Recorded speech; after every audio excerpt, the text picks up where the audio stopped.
नमस्कार सभी पेंशन भोगियों का स्वागत करते हैं एक बार फिर से हमारे इस YouTube चैनल पर। दोस्तों, इस वक्त की सभी पेंशन धारकों के लिए दो प्रमुख और इम्पोर्टेंट खबरें निकलकर सामने आ चुकी है, जिसमें दोस्तों पहली बड़ी खबर की बात करें तो आप सभी के लिए बिग ब्रेकिंग न्यूज निकलकर आई है। नए साल और बजट के पहले पेंशन भोगियों ने पेश किया 10 चार्टर ऑफ डिमांड। जी हाँ दोस्तों, आप सभी के लिए बिग ब्रेकिंग न्यूज है कि दोस्तों बजट से ठीक पहले यहाँ पर आप सभी पेंशन भोगियों के लिए पेश हुआ है 10 चार्ट ऑफ इंडिया। मिलेगा आप सभी को यहाँ पर तोहफा। जी हाँ दोस्तों, आखिरकार डिमांड को लेकर 10 चार्ट आप सभी के लिए क्या जारी हो चुके हैं, 10 डिमांड क्या है चार्ट के अंदर, इसको लेकर दोस्तों आज की इस वीडियो के अंदर संपूर्ण रूप से जानकारी आप सभी को दी जाएगी। वहीं 8वें वेतन आयोग पर सरकार का दोस्तों बड़ा फैसला सामने आया है। 18,000 से 30,000 रुपए होगी आप सभी की सैलरी। जानिए कि आखिरकार सैलरी और पेंशन में क्या संभावित बदलाव आप सभी को देखने को मिलेंगे, तो क्या फायदा आप सभी पेंशन भोगियों को होने वाला है, 8वें वेतन आयोग लागू होने से क्या उम्मीद जगी है, इसको लेकर भी दोस्तों आप सभी के लिए आज की इस वीडियो के अंदर संपूर्ण रूप से जानकारी आप सभी को दी जाएगी।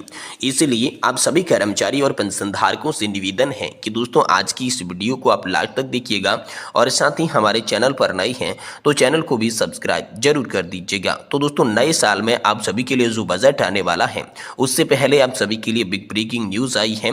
10 डिमांड को लेकर एक नया चार्ट आप सभी के लिए सामने आ चुका है। तो आखिरकार नए चार्टर के तहत किस तरीके से आप सभी को तोहफा मिलेगा, किस तरीके से आप सभी को लाभ मिलेंगे, चलिए इसके बारे में संपूर्ण रूप से जानकारी आप सभी को बता देते हैं। दोस्तों नए साल में बजट से ठीक पहले पेंशन भोगियों और कर्मचारियों के हितों में जल्द से जल्द एक चार्टर को लागू करने को लेकर बड़ी डिमांड आ रही है। पेंशन भोगियों की चार्ट यहाँ पर 10 चार्ट ऑफ डिमांड क्या क्या है इसके बारे में चलिए जानते हैं। पहला है दोस्तों 8वें वेतन आयोग का गठन। जी हाँ दोस्तों, केंद्रीय कर्मचारी और पेंशन भोगियों के लिए 1 जनवरी 2026 से संशोधित वेतन, संशोधित पेंशन और संशोधित भत्तों में बढ़ोतरी के लिए 8वें वेतन आयोग का गठन किया जाए। इसके अलावा 8वां वेतन आयोग लागू करने का अभी समय है। बढ़ती हुई महंगाई को देखते हुए 1 जनवरी 2025 से पेंशन भोगियों और वेतन में 20% अंतरिम राहत देने की भी मांग यहाँ पर पेंशन भोगियों के द्वारा की गई है। वहीं दूसरा है दोस्तों पेंशन में उम्र के आधार पर वृद्धि। जी हाँ दोस्तों, 65 साल की आयु पर 5% अतिरिक्त पेंशन, 70 साल की आयु पर 10% अतिरिक्त पेंशन, 75 साल की आयु पर 15% अतिरिक्त पेंशन का प्रावधान आप सभी के लिए किया जाए, क्योंकि हाल फिलहाल में मिल रहा 20% जो अतिरिक्त पेंशन बढ़ोतरी का फायदा है वो बहुत कम लोग उठा पाते हैं, क्योंकि 80 साल से ज्यादा की आयु बेहद कम लोग जी पाते हैं। इसलिए पेंशन धारकों के साथ ये अन्याय हो रहा है। तो इसी के आधार मानते हुए अब हर एक साल में 1% पेंशन बढ़ोतरी करके कुल मिलाकर 5 सालों के अंदर 5% पेंशन बढ़ोतरी का लाभ मिलना चाहिए। ये दूसरी बड़ी मांग आप सभी पेंशन धारकों के लिए निकल कर आई है। वहीं तीसरी चार्टर की मांग करें तो दोस्तों फिक्स मेडिकल अलाउंस यानी कि FMA में वृद्धि को लेकर मांग रखी गई है।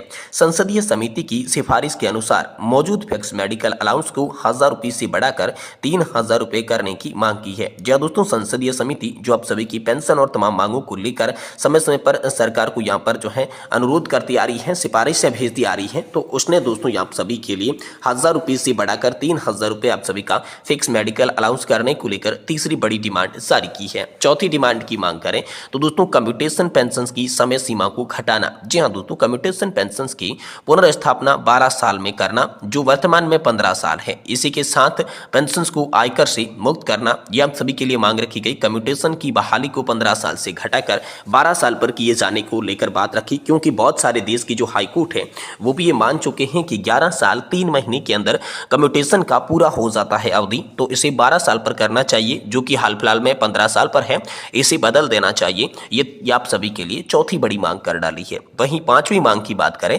तो चंडीगढ़ क्षेत्र में चिकित्सा सुविधाओं में सुधार को लेकर आप सभी के लिए बड़ी मांग की गई है। रेलवे स्वास्थ्य इकाई यानी कि रेलवे हेल्थ यूनिट में आपातकालीन वार्ड OPD कम से कम 2 डॉक्टरों की उपलब्धता, स्वास्थ्य इकाइयों को सब डिविजनल अस्पताल के रूप में अपग्रेड करना, मोहाली रेलवे स्टेशन की डिफेंसरी में सप्ताह में कम से कम 2 दिन यानी कि मंगलवार और शुक्रवार को डॉक्टर की उपस्थिति को लेकर भी आप सभी के लिए 5वीं बड़ी मांग रखी गई है।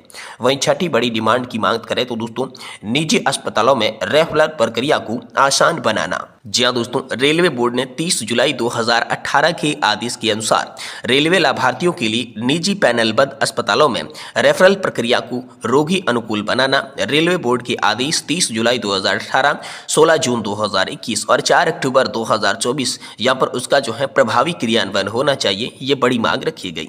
साथ ही मांग रखी गई रोके गए 18 महीने के महंगाई भत्ते यानी कि डियरनेस अलाउंस और डियरनेस रिलीफ की बकाया का भुगतान। जी हाँ दोस्तों, जनवरी 2020 से जून 2021 तक रोकी गई महंगाई भत्ते और राहत के बकायों को तुरंत प्रभाव से भुगतान किया जाना चाहिए। अगली डिमांड की बात करें तो केसलेस चिकित्सा सुविधा। जी हाँ दोस्तों, चंडीगढ़ स्थित पीजीआई के रेलवे भर्तियों के लिए सीजीएचएस से लाभार्थियों की सम्मान कैशलेस चिकित्सा सुविधा की भी मांग रखी गई। वहीं अदालत के फैसले का सम्मान रूप से अनुपयोग करने की मांग 30 जून और 31 दिसंबर को सेवानिवृत्त हुए पेंशन भोगियों के लिए काल्पनिक वेतन वृद्धि यानी कि नेशनल इंक्रीमेंट प्रदान करने के संबंध में अदालत के आदेश का सम्मान रूप से सभी पेंशन भोगियों के लिए लागू किया जाए। वहीं पुरानी पेंशन यानी कि ओपीएस बहाल करना, 1 जनवरी 2004 के बाद नियुक्त कर्मचारियों के लिए पुरानी पेंशन योजना को बहाल किया जाए। ये प्रमुख 10 मांगे आप सभी के लिए इस चार्टर में रखी गई है। ये मांगे कर्मचारी और पेंशन भोगियों की वित्तीय सुरक्षा, स्वास्थ्य सुरक्षा में सुधार और समग्र कल्याण सुनिश्चित करने के लिए बेहद आवश्यक है। अब देखना होगा कि सरकार इस सिफारिशों को कितनी तत्परता से लागू करती है। वहीं दोस्तों, अगली बड़ी खबर की बात करें तो 8वें वेतन आयोग को लेकर बड़ी खबर है। 8वां वेतन आयोग पर सरकार का बड़ा फैसला, 18 से 1000 से बढ़ाकर 30,000 रुपये होगी सैलरी। जी हाँ दोस्तों, सैलरी और पेंशन में संभावित बदलाव क्या क्या हो सकती हैं, 2026 तक लागू होने की उम्मीद जो है वो 8वें वेतन आयोग की बताई जा रही है।